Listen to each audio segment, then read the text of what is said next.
So setting natin ngayon today's vlog is manual na 1/50 shutter speed. Yun lang gagamitin ko and auto white balance. Color profile ko pala is naka-normal color profile ako na 10-bit. Ayan, grabe yung ulan dito. Nasa church na kami ngayon pero maulan.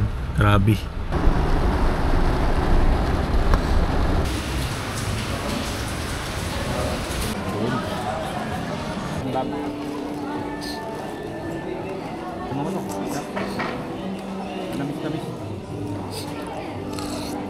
Bibimbap.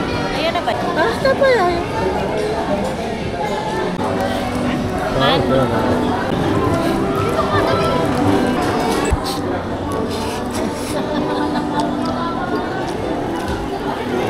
Anghang? Susiri tayo ngayon sa 4. Patay tayo dyan. Saan? Suka? Pwede naman, may lalagyan naman tayo. Bakit tayo? Tago ko pa eh.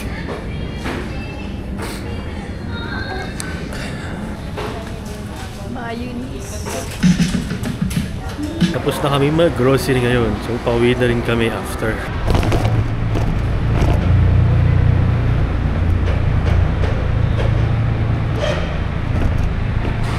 Okay ba yung quality ng DJI Osmo Action 4? So, see you tomorrow.